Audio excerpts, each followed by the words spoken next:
بلاول بھٹو صاحب نے بیان دیا کہ میرے والد صاحب کی جان کو خطرہ ہے جیل میں، انہیں جلد سے جلد رہا کیا جائے، تو کیا کہتے ہیں اس کے بارے میں؟ بلاول بھٹو کے والد کو خطرہ ہے، اسے اس ٹائم خطرہ نہیں ہوا جب 10 سال بیٹھ کے لوٹتے رہے ہیں ملک کو، اور ملک کو لوٹ کے کھاتے رہے ہیں. اس کو یہ پتہ نہیں ہے، کہتے ہیں بارش آتا ہے، زیادہ بارش آتا ہے، زیادہ پانی آتا ہے، اس کو بولنے کی تمیز نہیں، اس کو لیڈر بنا دیا انہوں نے. کل کا وہ لڑکا ہے، اسے الف بے کا پتہ نہیں ہے، اور اسے وہ لیڈر بنا کے وہ بیوقوف سے پیپلز پارٹی کے لوگ ہیں جو اس کو پیچھے کھڑے ہوئے ہیں. تو اس پہ کیا کہہ سکتے ہیں؟ بلاول بھٹو کی بات کو ہم مذاق میں لیتے ہیں. اچھا، تو آصف علی زرداری صاحب تو کہتے تھے مجھے جیل سے کوئی خطرہ نہیں، میں جیل میں رہنے کا عادی ہوں، مجھے جیل میں بھیج دو، میں کوئی نہیں ڈرتا حکومت سے، نہ میں جھکوں گا حکومت کے آگے. تو کیا اب یہ کیوں ایسے وہ سارا ڈیل کر رہے ہیں، ان کی تقریباً ڈیل ہو چکی ہے، وہ پیسے واپس کر رہے ہیں. آصف زرداری سمجھدار سیاستدان ہے اور وہ پیسے واپس کرے گا کسی طریقے سے، اور تقریباً ان کے معاملات طے بھی ہو چکے ہیں. بیوقوف سیاستدان ایک ہی ہے جو اندر پڑا ہوا ہے اپنی بیٹی کی وجہ سے، باقی لوگ سمجھدار ہیں. بیٹی بھی اندر ہے؟ بیٹی بھی اندر ہے، تو وہ اسی کی وجہ سے اس کا والد بھی اندر ہے، چاچو بھی اندر ہے، باقی خاندان بھی آدھا تو اندر ہو گیا. جو چند لوگ بچے ہیں وہ بھی اندر آ جائیں گے انشاءاللہ. ٹھیک ہے سر. جی ان کو بالکل رہا نہیں کرنا چاہیے، میرا تو یہ مشورہ ہے. تو یہ فطری عمل ہے کہ ہیز یو سو شل یو ریپ، جیسا بو گے ویسا کاٹو گے. میں سمجھتا ہوں کہ محترمہ کے لیے بلاول بھٹو صاحبہ نے اتنی آواز بلند نہیں کی، آج تک اس کے جو ہے قاتل پکڑے نہیں گئے، تو والد کے لیے اتنا شور کیوں کر رہے ہیں؟ دیکھیں جی، بلاول صاحب جو اب باتیں کر رہے ہیں کہ میرے والد صاحب بیمار ہے، مریم نواز صاحب کہہ رہے ہیں میرے والد صاحب کی 3 دفعہ ہارٹ سرجری ہو چکی ہے. جب یہ ان پر کوئی مقدمہ نہیں ہوتا، یہ جیلوں سے باہر ہوتے ہیں، الیکشن مہم جب ان کی چل رہی ہوتی ہے یا کوئی اور دیگر سرگرمیاں ان کی جاری ہوتی ہیں، تو اس وقت یہ ہٹے کٹے جوان ہوتے ہیں، ٹھیک ٹھاک ہوتے ہیں، کوئی مسئلہ نہیں ہوتا.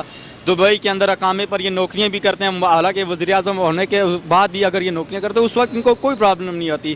جب ان کو جیلوں کے اندر ڈالا جاتا ہے، نون لیگ کا ہو گیا کوئی رہنما، پیپلز پارٹی کا، اس وقت کسی کو دل کی تکلیف ہے، کسی کی سانس رک رہی ہے، کسی کو بستر نہیں دے رہا، کسی کو اچھا کھانا نہیں دیا جا رہا، کسی کے کمرے سے ٹی وی اتارا جا رہا ہے، اے سی اتارا جا رہا ہے. یہ تو سب ان کے بہانے ہیں، ہیلے ویلے ہیں. اب بلاول صاحب جو ان کا رونا ہے وہ میں سمجھتا ہوں کہ ایک طرح اچھا بھی ہے، کیونکہ زرداری صاحب نے ساری زندگی لوگوں کو لوٹا ہے، ظلم کیے ہیں. اب ان کے ساتھ اگر ان لوگوں کے ساتھ انصاف کے تقاضے پورے ہو رہے ہیں، تو بلاول صاحب اگر آپ کہہ رہے ہیں کہ میرے والد صاحب کے ساتھ ظلم ہو رہا ہے، زیادتیاں ہو رہی ہیں، چیک اپ نہیں کیا جا رہا، ڈاکٹر کہہ رہے ہیں کہ ان کی دل کا مسئلہ ہے، سانس رک رہی ہے، تو یہ سب آپ ہیلے بہانے کر رہے ہیں. اور دوسری بات یہ ہے کہ آج یہ بلاول صاحب اس دن گلگت کا چکر انہوں نے لگایا، دورہ کیا، تو کرپشن پر لوگوں کو لیکچر دے رہے تھے. ان کو بتائیں کہ عمران خان کی حکومت اب آئی ہے، لیکن آپ یہ بتائیں کہ اس سے پہلے آپ کی اگر دور اقتدار رہے ہیں 35 سال، نون لیگ اور پیپلز پارٹی برسر اقتدار رہی ہیں، اگر آپ لوگوں نے کرپشن نہیں کی تو پھر بندہ بتائیں، لوگ بتائیں کس سے کرپشن کی ہے. اور دوسری بات یہ ہے کہ ان لوگوں نے پاکستان کو قرضوں کی دلدل میں اس طرح مقروض کر دیا، اس طرح ڈال دیا کہ آج پاکستان کی 22 کروڑ عوام جو ہے 1,70,000 روپے کی مقروض ہے. جو بچہ پیدا ہوتا ہے ایک دن کا جو ہوتا ہے وہ بھی 1,70,000 کا مقروض ہے. عمران خان کی حکومت اب آئی ہے، سال ہونے والا ہے، چلو اس کا بھی پتہ لگ جائے گا کتنے خرچے ہیں، کتنے قرضے اس نے لیے. اگر عمران خان آج مہنگائی کر رہا ہے، ٹیکس لگا رہا ہے، تو اس نے سرعام یہ بات کی ہے کہ میں قرضے اس لیے نہیں لے رہا، زرداری اور نواز شریف کی طرح عوام کو بیوقوف نہیں بناؤں گا، میں اپنی عوام پر ہی ٹیکس لگا کے، اپنی عوام پر ہی مہنگائی کر کے یہ جو قرضے ان لوگوں نے، نون لیگ والوں نے لیے، پیپلز پارٹی والے نے لیے ہیں، یہ قرضے میں واپس کروں گا. تو جو جتنے بھی آپ ملک دیکھ سکتے ہیں، بیرونی ملک جو ہیں جتنے بھی ہیں، دبئی ہو گیا ہے، امریکہ ہو گیا، کیا اب قرضے نہیں لیے جا رہے؟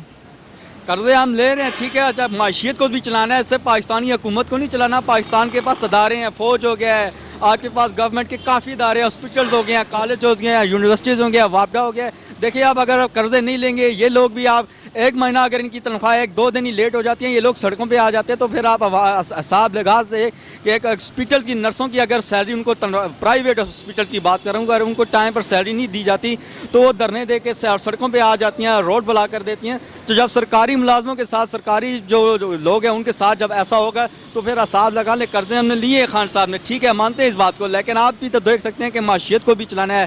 معیشت کیسے چل رہی ہے؟ ہر طرف مہنگائی ہو گئی ہے، لوگ کاروبار نہیں ہے. دیکھیں آپ کی بات بالکل رائٹ ہے. عوام کا جو موقف ہے کہ مہنگائی ہے، اتنا ہمارا جینا محال ہو گیا، خان صاحب نے پیٹرول مہنگا کر دیا ہے. اب جو عوام یہ کہہ رہی ہے کہ مہنگائی ہو گیا، اس عوام کو سوچنا چاہیے تھا کہ جو لوگ پہلے ان کے ساتھ 35 سال مسلط رہے ہیں، جن لوگوں کو انہوں نے ووٹیں دی ہیں، جن لوگوں کو انہوں نے اعلیٰ اقتدار تک پہنچایا ہے، آج اگر عوام رو رہی ہے، آج اگر عوام کو مہنگائی کا احساس ہوا ہے تو یہ اس کا کریڈٹ عمران خان صاحب کو جاتا ہے کہ انہوں نے لوگوں کو شعور دیا ہے. جو کہہ رہے ہیں کہ خان صاحب نے مہنگائی کر دی ہے، تو ان کو سوچنا چاہیے تھا کہ گزشتہ 5-7 سال پہلے بھی تو آپ نے لوگوں کو ووٹیں دی تھی، آپ نے ان سے کتنا احتساب لیا، کتنا جو ہے وہ عوام کے حقوق کی پاسداری کی ہے. آج یہ جو بول رہے ٹھیک ہے، ان کا رائٹ ہے، حق ہے. ہمیں اس بات کی خوشی ہے کہ ہمارے وزیر اعظم صاحب نے، پرائم منسٹر عمران خان نے ان کو بولنے کا شعور دیا ہے. ہمیں خوشی ہوتی ہے جب کوئی کہتا ہے کہ عمران خان نے مہنگائی کر دی ہے یا کوئی احتساب کی بات کرتا ہے، تو ہمیں بہت خوشی ہوتی ہے. ٹھیک ہے. آصف علی زرداری صاحب تو کہتے تھے مجھے کوئی ڈر نہیں، مجھے جیل میں ڈال دو، میں عادی ہوں جیل میں رہنے کا. سر یہ جو ہے نا سرکاری شکنجے سے پہلے میں بھی کہا کرتا تھا کہ جیلوں میں کچھ نہیں ہے، ایسا کچھ نہیں ہے. مطلب اس کے بعد جب بندہ ان کے اس کے بعد پتہ نکلتا ہے، جب چیخیں نکلتی ہے نا اس کے بعد پتہ چلتا ہے کہ میرے ساتھ کیا ہو گیا. ابھی جو ہے وہ کہہ رہے ہیں تبھی امداد دی جائے، میرا آرٹ کا مسئلہ ہے، میرا وہ مسئلہ ہے. تو یہ ساری چیزیں بعد میں پتہ چلتی ہیں، پہلے کوئی نہیں پتہ، اندازہ ہی نہیں ہوتا پہلے. ٹھیک ہے. اچھا، نواز شریف صاحب کو بھی اتنی دیر ہو گئی، آپ کو بیماری نہیں لگی؟ پہلے آئے دن نواز شریف صاحب کو بھی اٹیک ہوا ہوتا تھا، دل کی بیماری ہوتی تھی، تو اب نہیں یہ بیماری وغیرہ ہوتی، کیا وجہ ہے؟ دیکھیں جی، نواز شریف صاحب کی تو کوئی چیز سلامت ہی نہیں ہے. ان کے پھیپھڑے، ان کے گردے، ان کا دل، ان کی ساری چیزیں تقریباً ختم ہی ہیں. اور یہ اچھا ہوا کہ جیل جانے کے بعد ان کا جب معائنہ ہوا تو اس کے بعد پتہ چلا کہ یہ فالٹ ہے ان میں. تو ان کے اندر تو کوئی چیز سلامت ہی نہیں ہے. اللہ تعالیٰ ان کو سلامت رکھے، ہماری تو دعائیں ان کے ساتھ ہیں. لیکن جو انہوں نے میڈیکل رپورٹیں شو کی ہیں اس میں تو کوئی چیز ان کی بالکل ٹھیک ہے ہی نہیں. جب بلاول بھٹو صاحب نے بیان دیا کہ میرے والد صاحب پر جیل میں ظلم ہو رہا ہے، ان کی جان کو خطرہ ہے، انہیں جلد سے جلد رہا کیا جائے، تو کیا کہتے ہیں ہم اس کے لیے؟ اس کے باپ نے جرم کیا ہے تو اس کے اوپر سزا تو ہوگی ہی، کیونکہ اس کے باپ کے اگر الزامات تھے تبھی تو اس کو جیل بھجوایا گیا. اگر وہ پاک صاف ہوتے جیل میں نہیں بھجوا دیتے، اگر وہ اتنے کرپٹ نہیں ہوتے تو اس کو جیل کی سیڑھیوں پہ نہیں چڑھنے نہیں دیتے. اگر وہ کرپٹ ہیں تبھی تو اس کے ساتھ اس کی یہی ان کے جو گناہ تھے ان کا سزا مل رہا ہے. یہی کہ قرآن میں یہی کہ انسان دنیا میں جیسی زندگی گزارے ایسے ہی ان کو قیامت کے دنوں سے ایسے ہی سزا ملے گا. اسی طرح وہ اپنی پولیٹکس لائف میں انہوں نے بہت سارے جرم کیے، ابھی ان کا ہی سزا مل رہا ہے اس کو جیل میں. اچھا، وہ تو کہتے ہیں ہم نے پاکستان کو خوشحال بنایا ہے. خوشحال اسی طرح بنایا نا، چور چکیری کروا کے خوشحال ہی بنایا. اور کس طرح خوشحال بنایا انہوں نے؟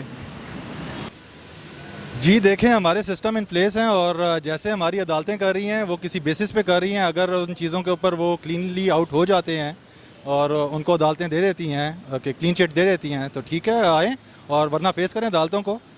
آصف علی زرداری صاحب تو کہتے تھے مجھے کوئی خطرہ نہیں، میں جیل میں رہنے کا عادی ہوں، تو آپ وہ کیوں ایسا کر رہے ہیں؟ یہ جی جس طرح بی بی مریم نے کیا ہے اسی طرح یہ بھی کر رہے ہیں. ہمیشہ ان کو بیماریاں ہو جاتی ہیں ایسے موقعوں کے اوپر. اور ابھی ہم بھٹو صاحب کی بھی بیماریاں دیکھیں گے، بھٹو کی لیگیسی میں زرداری صاحب کی بھی بیماریاں اسی طرح دیکھیں گے کہ ہر دوسرے روز جیل سے باہر جانے کے بہانے ہوں. بلاول بھٹو کو صاحب کا کہنا ہے کہ میرے والد صاحب پر ظلم ہو رہا ہے، انہیں جلد سے جلد رہا کیا، جن کی جان کو خطرہ ہے، تو کیا کہتے ہیں؟ دیکھیں کس سینس میں ظلم ہو رہا ہے ان پہ، اور جہاں تک مجھے نظر آتا ہے وہ یہی ہے کہ عدالتی نظام ہے، عدالت نے ہی ان کے خلاف جو کیا ہوا ہے یا ان کے خلاف جو کیسز ہیں ان کے ہی فیصلے اور ان کی ہی چیزیں بھگت رہے ہیں یہ. تو اگر تو وہ مطلب ان کے خلاف کیسز بنائے گئے ہیں تو وہ اسے بری ہو جائیں گے کل کو. ایسے تو نہیں ہے نا کہ عدالتیں غلط فیصلہ کر رہی ہیں، یا میرے خیال میں تو ٹھیک ہی ہے. وہ تو کہتے ہیں انتقام لیا جا رہا ہے. انتقام دیکھیں، انتقام آخر کچھ نہ کچھ کسی بیسس پہ تو ہے نا، کوئی نہ کوئی کیس ان کے خلاف بنا ہوا ہے، یا آج نہیں بنے یہ کیسز، اب کے بنے ہوئے نہیں ہیں، یہ کیسز بہت پہلے کے بنے ہوئے ہیں. تو یہ ان کیسز کے فیصلے اب ہو رہے ہیں، یا ان کیسز پہ عمل درآمد اب کرایا جا رہا ہے، کیونکہ اب وہ حکومت میں نہیں ہے یا وہ صاحب اقتدار نہیں ہے. اس وجہ سے اب کہہ سکتے ہیں کہ ان سے انتقام لیا جا رہا ہے. وہ کہہ رہے ہیں، لیکن میں اس بات سے متفق نہیں. شکریہ سر. شکریہ. ایمان انشاءاللہ. بلاول بھٹو صاحب کا کہنا ہے کہ میرے والد صاحب کو جلد رہا کیا جائے، ان کی جان کو خطرہ ہے، کیا کہتے ہیں ہم؟ وہ پیسے نکالے پھر بعد میں رہا کریں اس کو. ہاں، پیسے وصول ہونا چاہیے. رہائی پہلے جو ہے نا یہ صحیح نہیں ہوگا. اس پہ کیس ہے، وہ کیس وہ ختم کرے تب اس کے بعد پیسے دے بھی رہا جو. ہاں، پیسے پہلے ضروری ہے. میرا ادھر ملک میں پیسے نہیں ہے، حالات بہت خراب ہے. تو زرداری صاحب تو کہتے تھے کہ میں کوئی جیل سے نہیں ڈرتا، مجھے جیل میں ڈال دو، میں کسی کا غلام. اگر آپ کیوں بول رہا ہے کہ میں بیمار ہوں، مجھے یہ مسئلہ ہے، مجھے وہ مسئلہ ہے، تو اگر اتنا دلیر اور بہادر ہے تو بس جیل میں ہی پڑے. کوئی بیان بھی اس کا نہیں آنا چاہیے تھا کہ بس 10 سال 20 سال جتنا بھی جیل میں اس کو گزارنے چاہیے. ابھی اگر اس نے کرپشن نہیں کیا ہے تو پھر کیوں ڈرتے ہیں؟ پھر مقابلہ کرو، کیس لڑو اپنا. ٹھیک ہے سر، شکریہ سر. ٹھیک ہے.